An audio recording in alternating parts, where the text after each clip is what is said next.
मेरे धर्म प्रेमी बंधुओं, मेरी माताओं तथा मेरी बहनों, आप सभी का प्रातः काल की इस धर्म सभा में तथा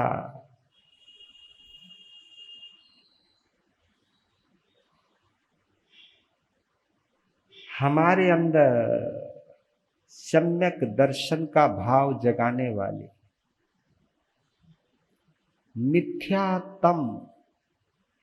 मिथ्यात्व के अंधकार को दूर करने वाले महावीर कथा में हार्दिक हार्दिक स्वागत करता हूं। आप सभी के उज्जवल भविष्य की मंगल कामना करता हूं।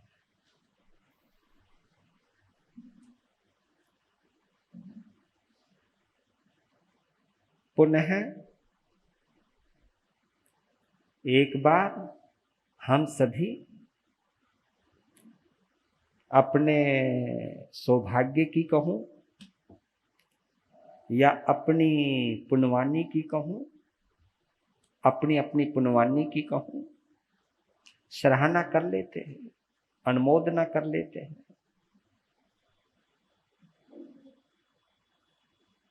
कि मेरी सबसे बड़ी पुण्यवानी यही है कि मुझे जिन शासन मिला।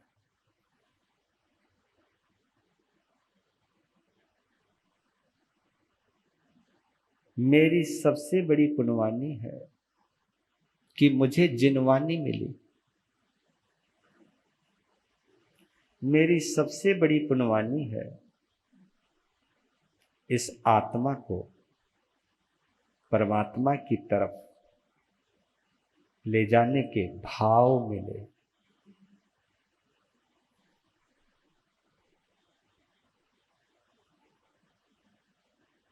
सम्यक दर्शन का प्रकाश मिला।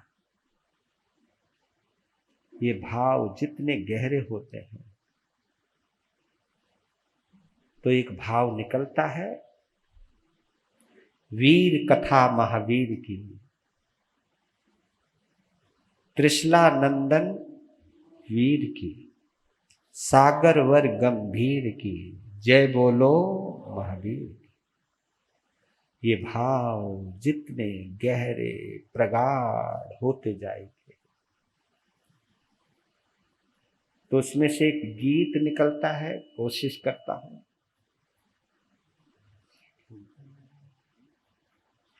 हे नाथ दया करके, हे नाथ दया करके, चरणों में बिठा लेना। ये भाव भाना है हमें अरिहंत परमात्मा के प्रति, तीर्थंकर भगवंतों के प्रति। क्योंकि कोई भी अरिहंत, कोई भी सिद्ध भगवंत, कोई भी पंच परमेष्टि आपकी आत्मा से जुदा नहीं।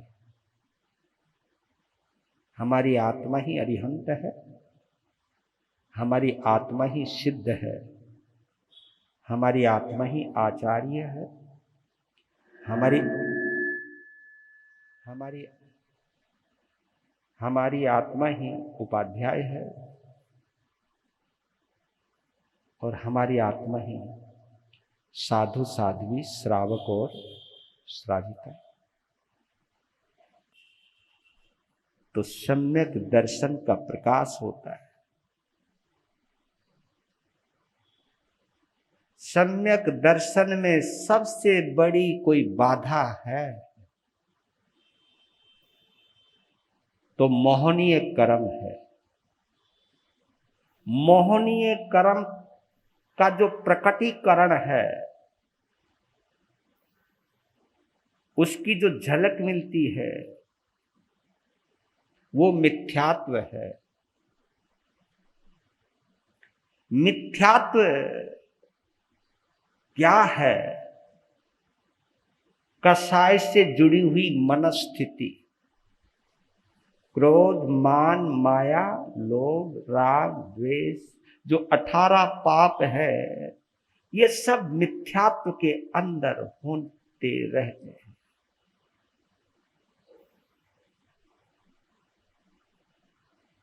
और ये भी देखिए, हमारे तुम्हारे जीवन में कोई भी घटना घटित होती है, क्योंकि मैंने एक बार भी बोला था आपको कि घटनाएं हमारे हाथ में नहीं होती। उन घटनाओं के मुताबिक हो सकता है आपको कभी क्रोध भी आ जाए, अभिमान भी आ जाए, माया और लोभ भी आ जाए, राग और द्वेष भी आ जाए। अगर ये आते हैं तो इनको टालने का एक तरीका है। वो तरीका है कम से कम ये तो पता लग जाए कि हाँ मैं क्रोध कर रहा हूं। क्रोध करते हुए क्रोध का आभास तो होना चाहिए। अभिमान करते हुए अभिमान का आभास तो होना चाहिए।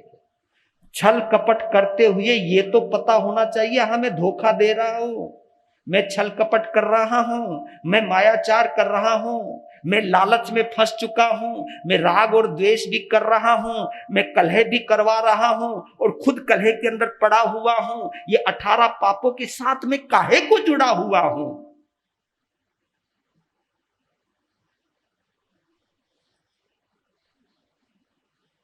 इस तरह का चिंतन करना ही प्रभु के चरणों में बैठना है। ये जब आत्म बोध बोलते इसको हम, आत्म बोध, आत्म बोध यानी अपना बोध, अपना बोध यानी हमें अपनी गलती का एहसास होने लगता है। तो ये आत्म बोध का एक ऐसा दिया है, दीपक है, जिसको हम श्रद्धा दीप कहते हैं। ये श्रद्धा दीप जब हमारे और तुम्हारे मन में जलता है तो इसी दीप के प्रकाश को हम सम्यक्त्व का प्रकाश कहते हैं।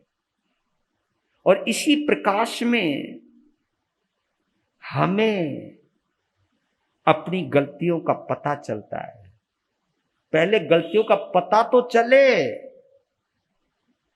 क्योंकि गलतियों को स्वीकार तो बाद में करोगे ना, पहले गलती का पता तो चले, पहले भूल नजर तो आए, पहले गलतियों का आभास तो हो आपको।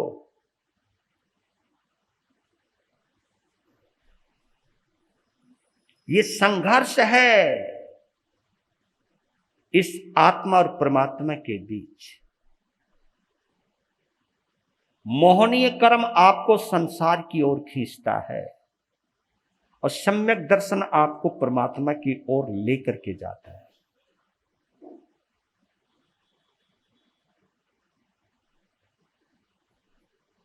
तो उसी सम्यक दर्शन को महसूस करने के लिए ये महावीर की कथा सुन रहे हैं। अभी प्रभु महावीर की आत्मा उसी तरह भटक रही है जिस तरह हम भटक रहे हैं। भटक तो रही है।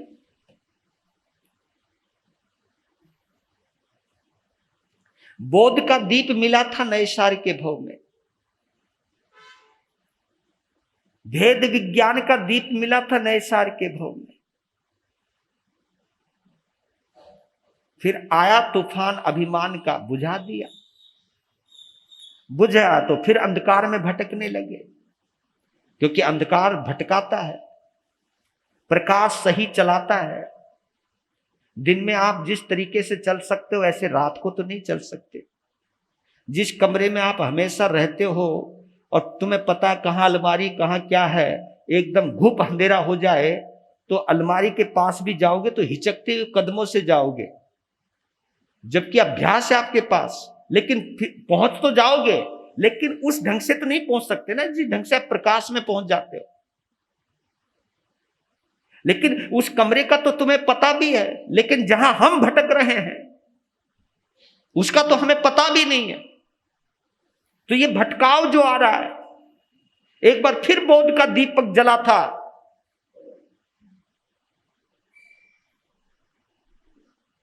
सत्रह भव में विश्वभूति संभूति के माध्यम से, क्योंकि संभूति के शरण में आए थे। संभूति फिर एक दिया जलता हुआ दिया था, वो बुझा हुआ दिया फिर उनके कनेक्शन में आया। आपको समझ में आ रहा है ना? संभूति, जब विश्वभूति ने जिनसे क्या ली? दीक्षा ली। और जब प्रकाश पूरी तरह प्रकाशित हो रहा था, उसी वक्त फिर एक तूफान आया क्रोध का।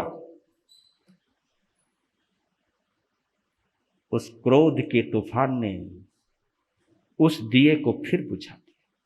इसलिए तुम्हें ही नहीं, हमको भी सावधान रहने की जरूरत है। एक दोहा आता, बड़ा गजब का दोहा है, मैं कनेक्ट करता चलूं। साधु जीवन कठिन है, ये सुना होगा आपने। साधु जीवन कठिन है, ऊंचा पेड़ खजूर। साधु जीवन कठिन है, ऊंचा पेड़ खजूर। चढ़े तो चाखे प्रेम रस, गिरे तो चकनाचूर। मनवा गिरे तो चकनाचूर। साधु जीवन कठिन है, ऊंचा पेड़ खजूर। चढ़े तो चाखे प्रेम रस, गिरे तो चकना। ये जो परिस्थितियां हैं, ये जिंदगी, ये आत्मा किसी न किसी माध्यम से, किसी न किसी निमित्तों के माध्यम से बहुत मौके देती है हमको पार जाने के। लेकिन फिर या तो हाथ छूट जाता है, या पांव की पकड़ छूट जाती है, या संतुलन बिगड़ जाता है। क्योंकि पेड़ पर जब हम चढ़ रहे हैं तो उसमें हर चीज का संतुलन चाहिए। पांव की भी पकड़ चाहिए, हाथों की भी पकड़ चाहिए। अगर पांव की और हाथों की, इनकी पकड़ कहीं कमजोर पड़ी, और कमजोर कब पड़ेगी?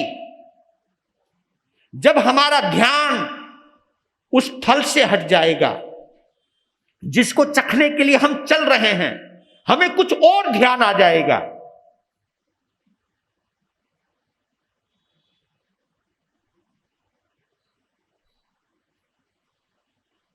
हम कितनी बार भटके हैं मेरे बंधु।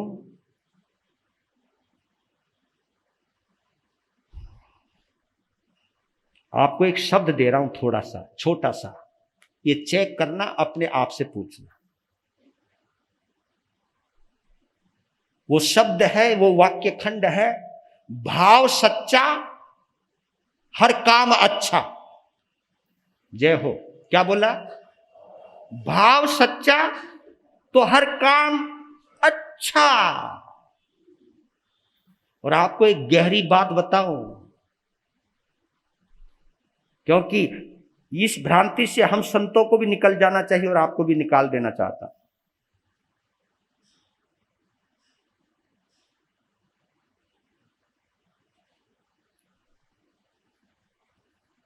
जब भगवान ने सम्यक दर्शन के ऊपर सबसे ज्यादा जोर क्यों दिया?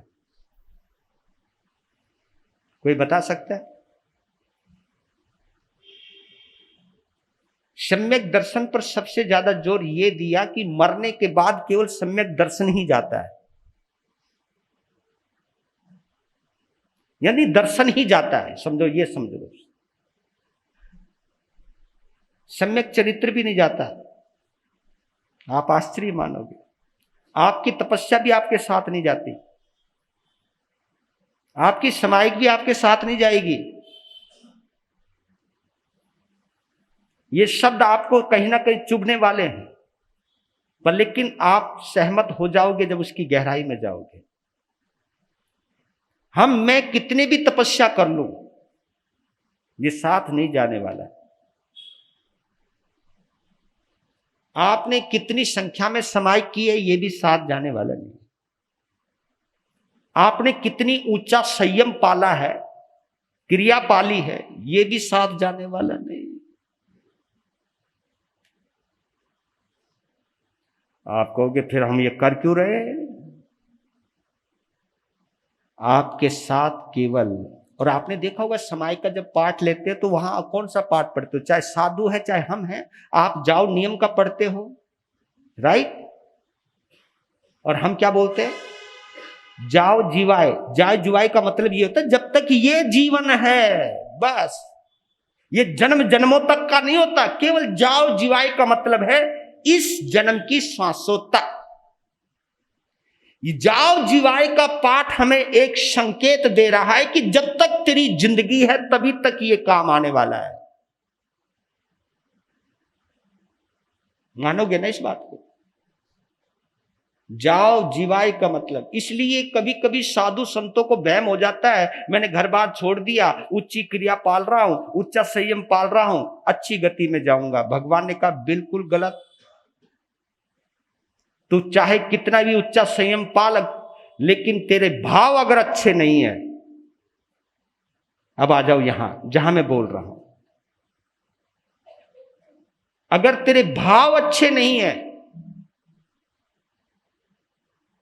भाव यानी अच्छे भाव, भाव यानी दर्शन है, आपकी श्रद्धा है, जो भी विश्वास है आप समझ लीजिए, क्योंकि सच्ची श्रद्धा जो है उसको हमारे यहां सम्यक दर्शन का है। और हमारे यहां बोला सम्यक दर्शन ज्ञान चरित्राणी मोक्ष मार्ग है। ये किस लिए बोला? क्यों? सम्यक दर्शन से अगर ये जुड़े हुए हैं तो इसलिए कनेक्शन जोड़ा है वहां पर सम्यक दर्शन से।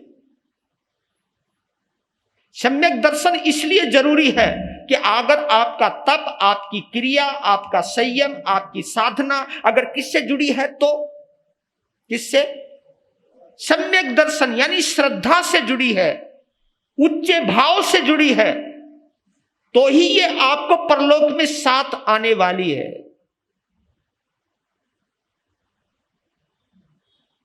तो आप एग्जाम्पल देख लो ना, विश्वभूति देवलोक में गया, देवलोक से इस अवसर्पणी काल का प्रथम वासुदेव बनने वाला है। अभी बना नहीं है कहानी में, वैसे तो बन चुका है, वो तो जा भी चुके, भगवान ही मुक्ति में चले गए, वो तो मैं दोबारा रिपीट कर रहा हूं, बात अलग है।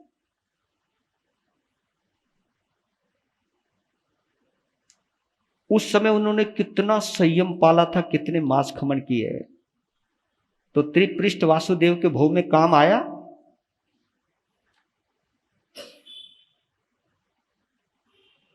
उस तपस्या ने निदान कर लिया, यानी दांव पर लगा दिया। और निदान कब किया? जब भाव बिगड़े, जब भाव बिगड़े तभी निदान किया है।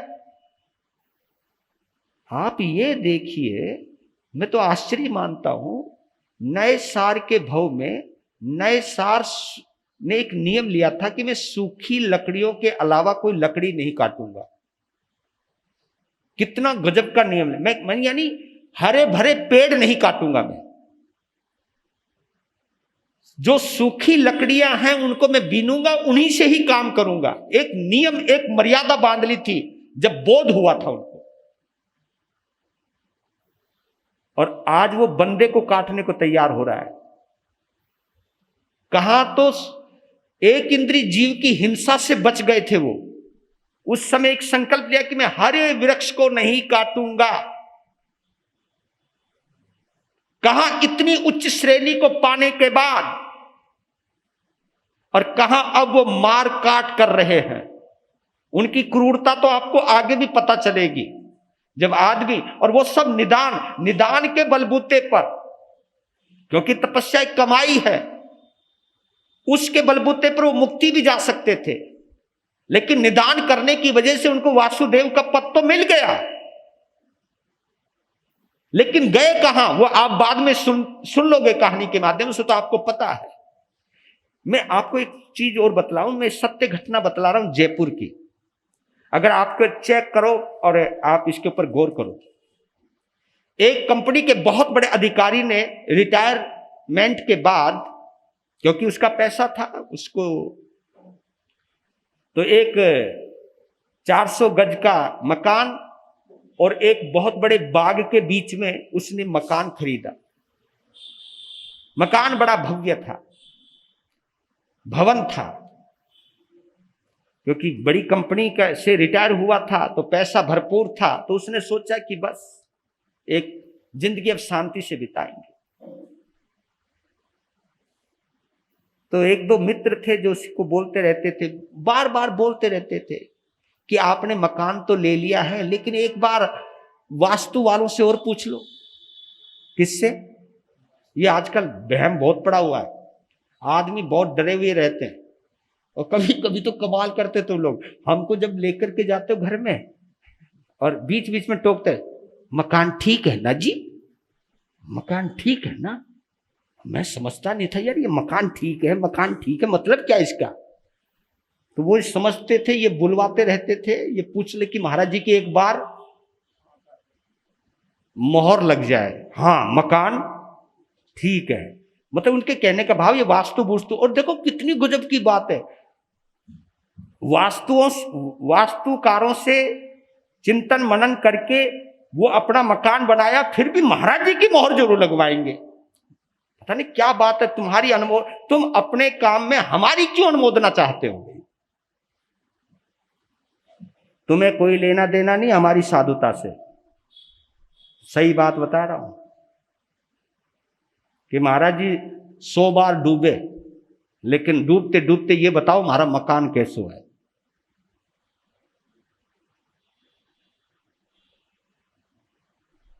ये तुम्हारा मिथ्यात्व है, तुम्हारी श्रद्धा कमजोर है, इसलिए ये भाव आते। मैं तुमको कोई ज्यादा चुनौती नहीं दे रहा हूं, लेकिन मैं एक बात कहना चाहता हूं, आप स्वार्थ में पड़ करके किससे क्या पूछना है ये भी भूल जाते हो, किससे क्या नहीं पूछना है ये भी भूल जाते हो। तो बार बार कह रहे वास्तु वालों को दिखवा लो दिखवा लो दिखवा लो। उसने सोचा कि यार चलो दिखवा ही लेता हूं। तो उन्होंने कांटेक्ट किया दिल्ली में एक वास्तु विशेषज्ञ से, और उसका बहुत नाम था क्योंकि पैसे की कोई कमी तो थी नहीं। उसने बुक कर लिया, दिल्ली से जयपुर हवाई अड्डे पे पहुंचा और वो खुद बंदा उनको रिसीव करने के लिए वहां पहुंच गए। उनको अपनी गाड़ी में बैठाया, उनको भोजन करवाया, फिर गाड़ी में बैठा करके चलने लगे। और उनके जो वेलकम करने का तरीका था बड़ा लाजवाब था। और वो वास्तु विशेषज्ञ हर चीज को देख रहा है। तो क्या देख रहे हो, गाड़ी चला रहे हैं, खुद ही गाड़ी चला रहे हैं, लेकिन कोई गाड़ी उनको ओवरटेक कर रही है तो रास्ते में एक तरफ कर लेते गाड़ी को, उसको जाने को रास्ता देते, जाने दो जाने दो जाने दो। तो उन्होंने पूछा कि आप अपनी मस्ती में गाड़ी चलाओ, क्यों आप हर गाड़ी को जगह क्यों दे रहे हो, आप चलाओ। तो उन्होंने कहा कि जो गाड़ी मुझे ओवरटेक कर रही है इसका मतलब उसको कहीं जरूरी काम है। अपन का काम कोई जरूरी तो है नहीं, आराम से जा रहे हैं, है ना। मैंने कोई, मेरी गाड़ी में कोई मरीज तो बैठा नहीं जिसको हॉस्पिटल तक ले जाना है, क्या पता उसको कहीं जरूरी जाना हो, इसलिए वो मुझे ओवरटेक कर रहा है। तो मैं उसके आगे क्यों अड़ूं, उसको रास्ता दे देता हूं, जा भाई तू जा, मौज कर, तुझे जरूरी काम है, निकल ले।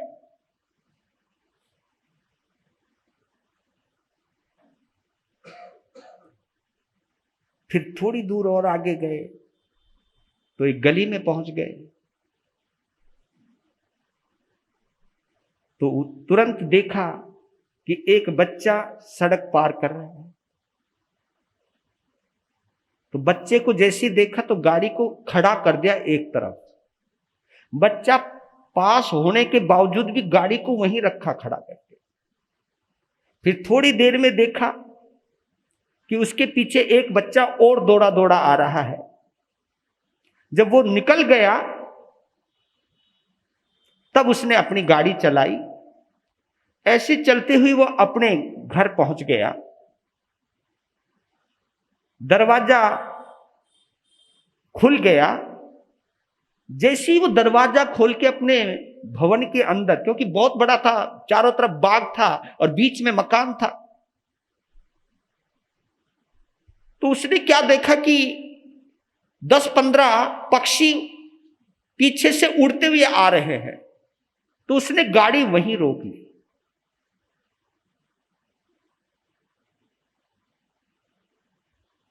तो विशेषज्ञ ने कहा कि आपने गाड़ी क्यों रोकी? पहला तो सवाल उसने वही किया था कि आपने एक बच्चे के पास होने के बाद आपने गाड़ी क्यों नहीं चलाई? तो उन्होंने कहा था कि इसलिए नहीं चलाई कि बच्चा अगर आगे दौड़ रहा है तो इसका मतलब पीछे दूसरा बच्चा जरूर होगा, इसलिए मैंने वो गाड़ी नहीं चलाई। क्योंकि उस बच्चे के पार होते मैं गाड़ी चला देता, क्या पता जो बच्चा पीछे दौड़ता हुआ आ रहा वो दुर्घटनाग्रस्त हो जाता, क्योंकि बच्चा अकेला नहीं दौड़ रहा। अगर वो बच्चा जिस ढंग से दौड़ रहा था, मुझे पता चल गया कि इस बच्चे के पीछे दूसरा बच्चा जरूर होगा।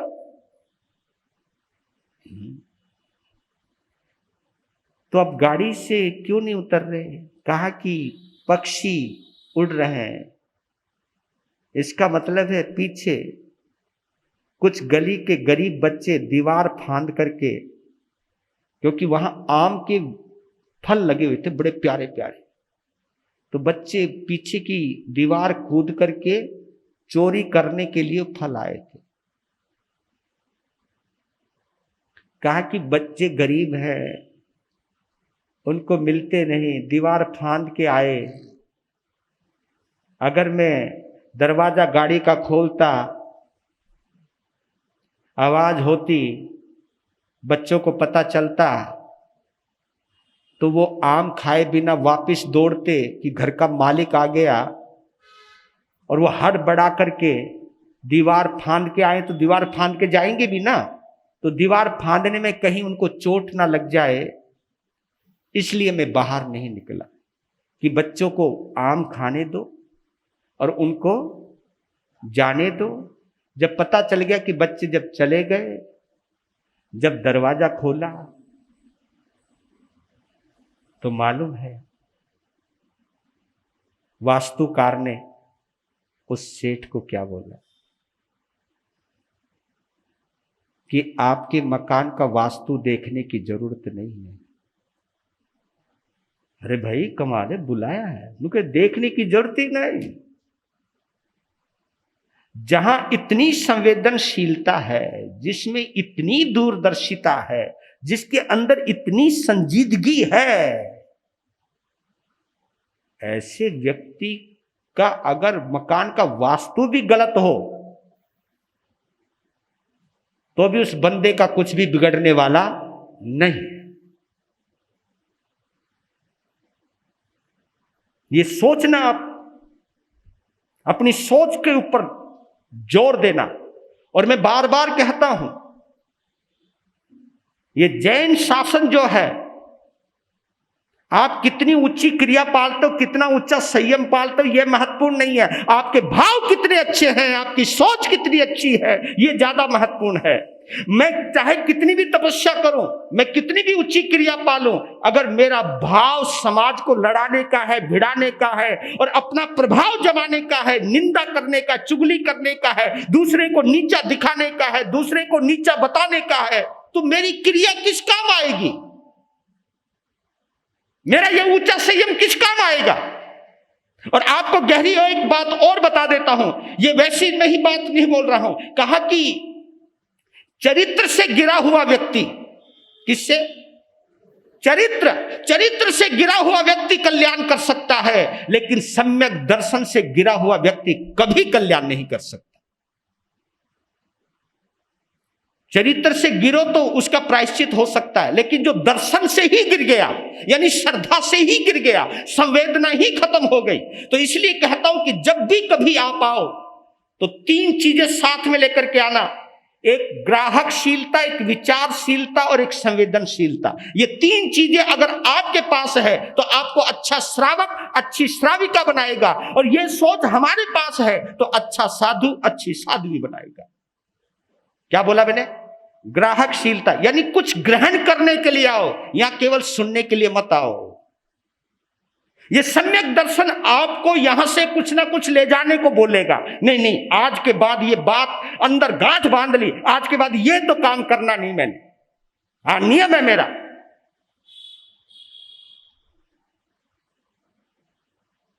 बात बड़ी हो गई, आता हूं वहां।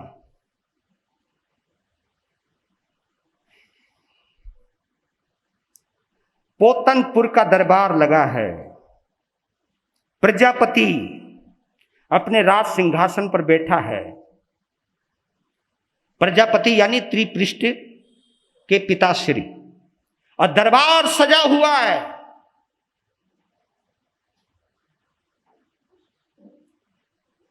पोतनपुर की पूरी जनता अपने त्रिपृष्ठ का दीदार करने के लिए आई हुई। उसी के बीच में रतनपुर नगर से अश्वग्रीव का एक दूत प्रवेश करता है। दूत ने प्रणाम किया, अपना परिचय दिया कि मैं राजाओं के राजा महाराजा धीराज सम्राट अश्वग्रीव का दूत हूं। तो ये सुनते ही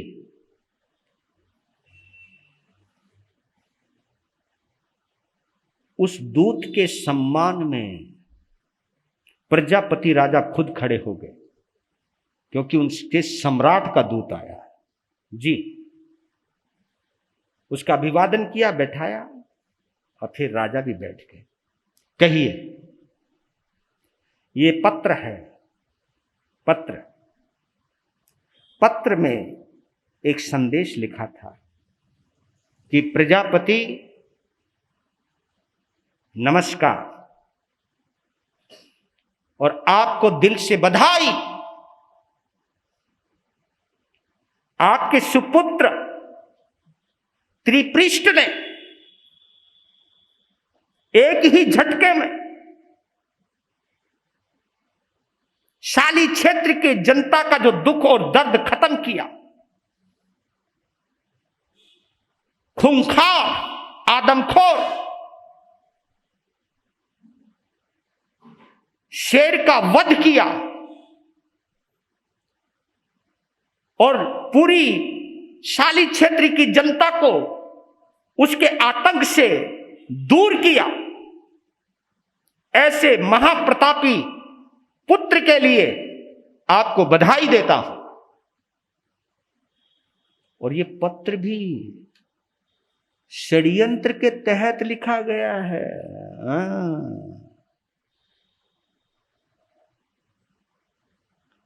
क्योंकि डरा हुआ व्यक्ति, भयभीत व्यक्ति अगर किसी की प्रशंसा भी करता है ना, तो उसमें कोई ना कोई चालबाजी जरूर होगी।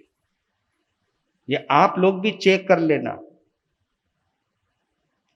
आप वो सवाल कर जाते हो हम लोगों से, जो सवाल एक श्रावक को नहीं करना चाहिए, एक श्राविका को भी नहीं करना चाहिए। लेकिन करें क्या, जब आपके दिल और दिमाग पर घर बार, रिश्ता या व्यापार या कोई भी जब सिर चढ़ के बोलता है, फिर नहीं सोचते कि संतों से क्या पूछना है, क्या नहीं पूछना है, भाई कहां पर क्या कहना, क्या नहीं कहना है।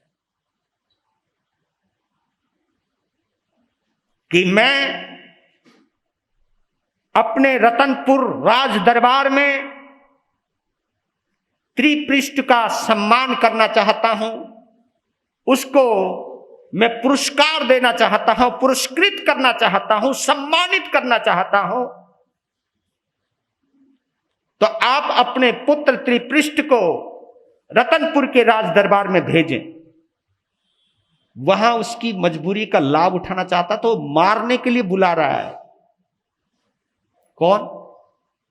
क्योंकि अब ये सोच रहा है ना, इसको ठिकाने भी तो लगाऊं। और देखो बंदा क्या गलती करता है, यहां से ही पता चलता है। विनाश काले विपरीत बुद्धि। जब ये पता चल गया कि जिसने शेर को फाड़ के रख दिया और वही मेरी मौत की वजह बनेगा, वही मुझे सत्ता से बेदखल करेगा, लेकिन अहंकार ये सोचने नहीं देता।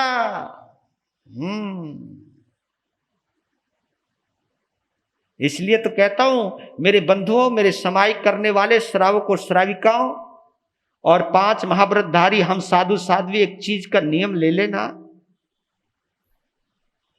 कि अपनी गलतियों पर हम वकील बनना छोड़ दें। क्या बोला मैंने?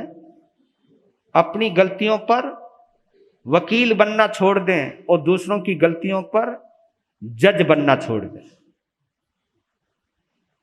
हम अपनी गलतियों का बचाव करते हैं वकील बन के, जबकि तुम्हें पता है मेरे से गलती हुई है। फिर उस गलती को सुधारने की बजाय, उस गलती को स्वीकार करने की बजाय, गलती क्यों हुई, किसकी वजह से हुई, ये सब बातें करने लग जाएंगे। और ये भी मिथ्या दर्शन ही है, चाहे मेरे में आए चाहे आप में आए। अगर गलती को मैं स्वीकार करने की बजाय उस गलती के करने के कारण को बड़ा बताने लग जाऊं कि तेरी वजह से मैंने ये गलती करी है, ये नहीं कहा कि गलती मेरे से हुई है, तो हम लोग अपनी गलतियों में क्या बन जाते हैं?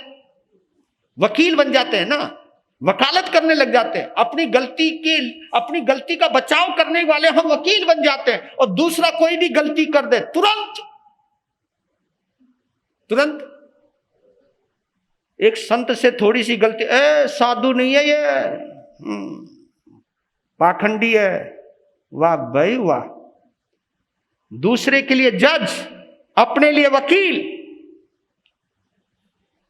ये फितरत अगर हमारे अंदर है तो हमारे को सम्यक दर्शन नहीं होने देगा, आत्मा का बोध नहीं होने देगा। आज किसी तरह से पता नहीं किस पुण्योदय से मुझे जिन शासन मिला, मैं जैन संत बनाऊं। और कितना बड़ा सौभाग्य है मेरा कि भगवान की वाणी सुनाने का मुझे मौका मिला। एक ने तो ये कह दिया, क्योंकि मैं जब भी बैठता हूं मैं इस गद्दी को नमन करके बैठता हूं। एक ने कहा ये मिथ्यात्व है। देखो क्या गजब। मैंने कहा मिथ्यात्व हो, पट्टे को, गद्दे को आप वंदना करते हो। तब मैंने कहा ये आपके लिए लकड़ी का पाट हो सकता है, लेकिन मेरे लिए तो ये सुधर्मा का पाट है। मेरे लिए तो ये भगवान की गद्दी है। और ये मेरी मति सुव्यवस्थित रहे इसलिए मैं वंदन करता हूं। आपको लगता है ये गद्दी को मैं इस तरह महसूस करता हूं कि मैं भगवान सुधर्मा स्वामी की गोद में बैठ करके बोल रहा हूं, मैं उनकी गोद को ग्रहण करता हूं। ये भाव मिथ्यात्व के हैं? बोलो ना जरा, ये मिथ्यात्व के भाव हो सकते हैं?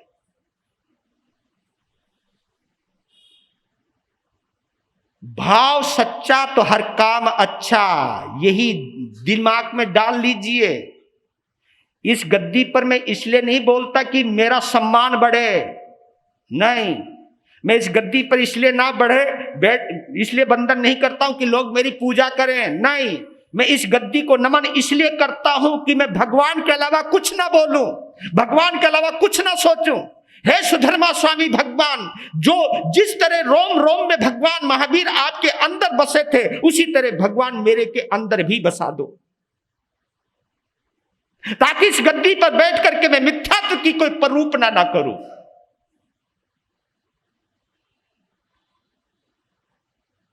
जब भाव अच्छे होंगे, क्रिया एक जैसी हो सकती है, भाव बड़े जबरदस्त है ना। आप पत्नी को गले लगाओ और आप अपनी बेटी को गले लगाओ, गले लगने की प्रक्रिया तो एक ही है, लेकिन अंतर कहां है? राइट, अंतर अंदर में है। ये फर्क अंदर में है। क्रिया एक जैसी है लेकिन भाव अलग अलग है, और उस भाव का ही प्रभाव है। इसलिए कह रहा हूं कि सम्यक दर्शन मरने के बाद हमारे साथ अगर कोई चीज जाती है तो यही दर्शन जाता है। इसी के आधार पर हमारी गति होती है, इसी के अनुसार ही हमारी गति का बंद होता है। हम किस गति में जाने वाले हैं ये निश्चित इन्हीं भावों की वजह से होता है। इसलिए ये दर्शन बड़ा महत्वपूर्ण है, ये भाव बड़े महत्वपूर्ण है, यहीं पर ही समझना है। आपने कितनी समाई करी है ये महत्वपूर्ण नहीं है, आपके अंदर कितनी सहन शक्ति है ये महत्वपूर्ण है। मैंने कितनी ऊंची क्रिया पाली है यह महत्वपूर्ण नहीं है, मेरे अंदर कितना मैत्री भाव है यह महत्वपूर्ण है। इसके ऊपर हमें जोर देना चाहिए। तो जब यह बात आई तो त्रिपृष्ठ ने अपने पिताश्री की आज्ञा लेकर के एक बात कही, ए दूत, न जो काम मैंने किया वो काम मेरा नहीं था, वो काम तुम्हारे राजा का था, क्योंकि हम सबका राजा वही है। और जो एक खूंखार आदमखोर शेर से अपनी जनता को बचा नहीं सका, ऐसे कायर, ऐसे नामर्द व्यक्ति के हाथ से मैं वीरता का पुरस्कार लूंगा? नो, मैं नहीं लेता। मुझे नहीं चाहिए तुम्हारे जैसे कायर राजा से वीरता का पुरस्कार। शब्द बड़े कठोर थे, लेकिन शब्दों में कहीं ना कहीं सच्चाई भी होगी। और ये परिस्थितियां बन रही हैं, आपके मुख से क्या निकल रहा है, दूसरा क्या सोच रहा है, इसका कनेक्शन है कहीं ना कहीं। जाओ। दूत वापिस आ गया। अश्वग्रीव ने दूत की तरफ देखा चमकती हुई आंखों से। दूत का ही चेहरा लटका हुआ है। तेरा भला, क्योंकि बात है, इसलिए मैं कभी कभी कहता हूं संतों के पास जाओ, जरा खुशनुमा चेहरे से जाओ, यूं करके नहीं जाना। ये कहावत ना, रोता आवे और कोई बुरी खबर लावे। आदमी हंसता हुआ आवे तो संतों का भी मानस खिल जाओ ना भाई, श्रावक असली है।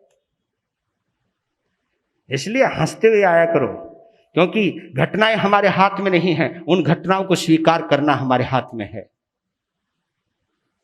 तो की हुआ तो नो कहे जी मना कर देता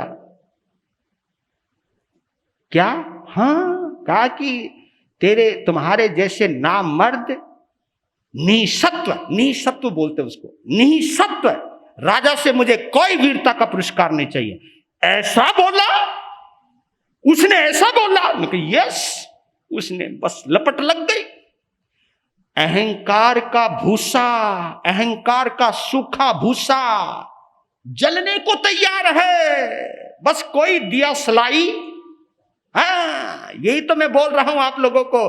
किसी की बात सुन के तुम तुरंत भड़क जाते हो। तुम क्या बोलते हो, इसने मुझको भड़काया। अब मैंने कहा कि भाई तुझको उसने कैसे भड़काया? उसने दिया सलाई दिखाई, तू भी तो सूखी घास था। अगर तू जल का सरोवर होता तो ये दिया सलाई काम आती क्या? भड़क गया, क्योंकि पोतनपुर एक छोटा सा राज्य था और पोतनपुर के राजकुमार ने यह शब्द बोला, तुम्हारे जैसे नामर्द निसत्व राजा के हाथों मैं पुरस्कार लेना अपना अपमान समझता हूं। अब उसको वही सबक सिखाऊंगा। देखो किस तरह मौत खींच करके ला रही है। ये सब चीजें हैं, जब भी तुम्हारे अंदर उबाल आने लगे ना, उबाल आने लगे, मैं तो साफ कहता हूं एक बात, कहते विनाश काले विपरीत बुद्धि। जब भी तुम्हारे अंदर किसी का बुरा करने का भाव आवे तो समझ लेना मेरा ही बुरा वक्त आने वाला है। ये पता नहीं हम क्यों नहीं समझ पाते।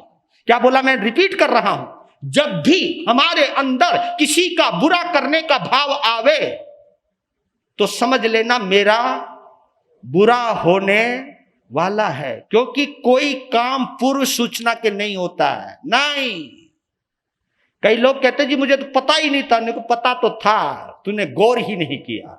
क्योंकि गौर तो तब करे ना जब तू शांत हो, गौर तो तब करे ना जब तू बिल्कुल शांत स्थिति में हो, कूल माइंड हो, तभी तो पता चलेगा। क्योंकि प्रॉब्लम का सॉल्यूशन आपके पास है, लेकिन प्रॉब्लम और कब बढ़ जाती है जब आप प्रॉब्लम में आकर के खुद भड़क जाते हो, उत्तेजित हो जाते हो। कहां तो शांत होना चाहिए, कहां तो उसका समाधान ढूंढना चाहिए कि ये परिस्थिति बनी क्यों।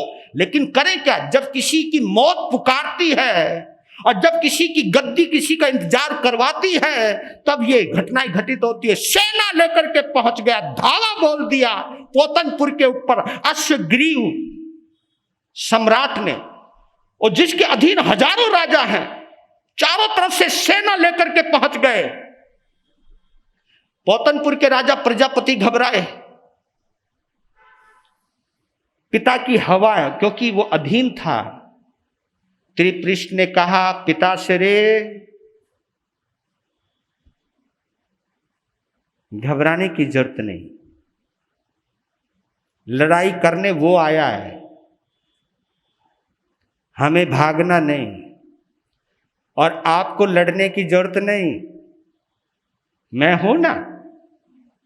नहीं बेटा, उसकी सेना बहुत बड़ी है। तो मालूम है त्रिपृष्ठ क्या कहता है, मेरे इरादे बहुत बड़े हैं। वो अपनी सेना पर भरोसा करता है, मैं अपनी इरादों पर भरोसा करता हूं। अपनी थोड़ी सी छोटी सी सेना लेकर दोनों भाई अचल और त्रिपृष्ठ, और कमाल है, क्या धमाल मचाया है, क्या धमाल मचाया है। छोटी सी सेना के साथ दोनों भाइयों ने उसकी चतुरंगिनी सेना को छितर बितर कर दिया। त्रिपृष्ठ को बौखलाहट होने लगी, बौखलाहट होने लगी। अश्वग्रीव को जब बौखलाहट होने लगी, कहा कि मैं तो चारों तरफ से घिर गया हूं। तब उसने ब्रह्म शस्त्र बोलते, ब्रह्म अस्त्र बोलते हैं उसको, सुदर्शन चक्र, जो देवताधिष्ट होता है। अब उसने उस चक्र को उठा लिया, चारों तरफ सन्नाटा छा गया, और अश्वग्रीव ने अपने सुदर्शन चक्र को कहा, मैंने आज तक तेरी पूजा करी, तेरी सब चीज करी, तेरी भक्ति करी, और तुम स्वयं मेरे पास आए थे, मेरे पास आए थे तुम, अब मेरी रक्षा करने के लिए मेरे दुश्मन को खत्म करो। जैसे ही फेंका, जब वहां से निकला था, उस चारों तरफ से चिंगारी बरसा रहा है, वो सुदर्शन चक्र चिंगारी बरसा रहा है। लेकिन जैसे ही त्रिपृष्ठ के सामने गया, तो चिंगारियों की जगह पानी की बौछारें होने लगी।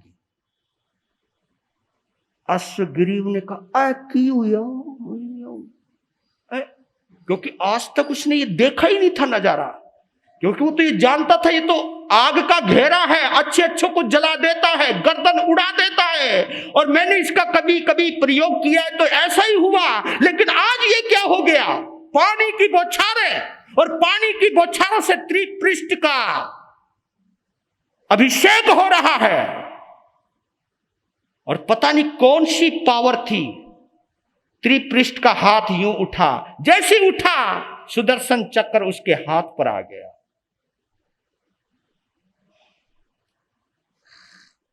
अब अश्वग्रीव काटो तो समझ गया, ठाकुर तो जैसे ही चक्कर निकला हाथ से, अभी पानी बरसा रहा था, अब फिर आग बरसाने लगा। अब भागा अश्वग्रीव, लेकिन एक ही झटके में गर्दन काट दी, और जितनी सेना थी सभी ने शस्त्र डाल दिए, और जितने राजा थे तुरंत नतमस्तक हो गए। और वहां पर त्रिपृष्ठ वासुदेव के नाम से घोषित हुए। आज इतना ही है, कल फिर चलते हैं।